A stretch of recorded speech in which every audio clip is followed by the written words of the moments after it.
Australian একজন ডক্টরের সাথে মনস্তাত্ত্বিক বিষয় নিয়ে আমার কিছু কথা হচ্ছিল। ওই মুহূর্তে উনি আমাকে আমার পড়াশোনার জন্য আমাকে একটা ছোট্ট পড়া দিয়েছিলেন। সেটি হচ্ছে বিসমিল্লাহ শব্দটির তাফসির। তো আমি ফোনটা রাখার পরে আমার সাথে সাথেই মনে হলো যে আমাদের প্রায় 1 ঘন্টা কথা হলো, বাট উনি আমাকে বিসমিল্লাহ এই শব্দের তাফসির কেন পড়তে দিলেন। বিসমিল্লাহর তাফসির পড়তে গিয়ে আমি চমৎকার একটা জিনিস আবিষ্কার করলাম। আজকে যদি এটি আপনি জানেন, জীবনে কখনোই কোনো কাজ করার পূর্বে বিসমিল্লাহ ছাড়া আপনি করতে পারবেনই না। সো এই ভিডিওটা যে আমাদের বিশেষ করে মুসলিম ধর্মের মানুষের জন্য যে কী পরিমাণ উপকারী, সেটি আমি বলে বোঝাতে পারবো না। আমি নিজে যেটা পড়েছি সেটি আপনাকে বলছি। বিসমিল্লাহ আমরা যে কোনো কাজের শুরুতে কেন বলি? আমরা কি কখনো আমাদের মনের গভীর থেকে, আমরা তো মুখস্থ পড়েছি কোনো কাজের শুরুতে বিসমিল্লাহ পড়ো, কেন পড়বো? বিসমিল্লাহ কেন জরুরি, কেন পড়তেই হবে, কেন আমরা বাধ্য? সেটাকে আমাদেরকে কেউ বলেছে যে তুমি বিসমিল্লাহ পড়তে বাধ্য? আমাদের বাবা মা, আমাদের মুরব্বীরা যারা ছিলেন, কোনোদিন কি আমাদের এটা বলেছে বিসমিল্লাহ পড়তে তুমি বাধ্য?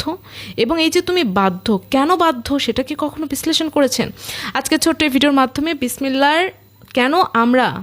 বিসমিল্লাহ আমাদের পড়তে হবে, প্রত্যেকটা কাজের আগে মুসলিম হিসেবে আমাদের কেন বিসমিল্লাহ পড়তেই হবে সেটি নিয়ে আলোচনা করছি। একসময় মুসা আলাইহিস সালামের অনেক বড় একটি রোগ হয়েছিলেন। উনি আল্লাহর কাছে ফরিয়াদ করলেন। আল্লাহ তাআলা ওনাকে বললেন তুমি অমুক গাছের কাছে যাও। উনি গেলেন এবং বলল বিসমিল্লাহর সাথে তুমি এই গাছের এই শিকড়টা তুমি খাবে এবং সুস্থ হয়ে যাবে। মুসা আলাইহিস সালাম বিসমিল্লাহর সাথে শিকড়টি খেলেন এবং সুস্থ হয়ে গেলেন। আল্লাহ তাআলা তাকে পরীক্ষা করার জন্য সেম ওই রোগটি আবারও দিলেন। মুসা আলাইহিস সালাম এবার কী করলেন, যে আল্লাহ তো শিখিয়ে দিয়েছেন ওই গাছের শিকড় খেলে আমি সুস্থ হয়ে যাব। উনি ওখানে গেলেন, ওই গাছের শিকড় খেলেন, কিন্তু ওনার রোগ দ্বিগুণ আকারে বেড়ে গেল। এবার উনি কিছুতেই বুঝতে পারলেন না।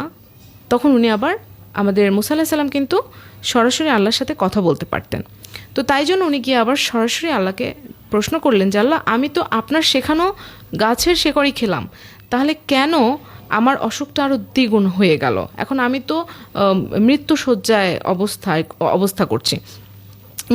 আছি। তো তখন আমি দুঃখিত, মাঝে মাঝে কথা আটকে যাচ্ছে, গলায় সমস্যা হচ্ছে।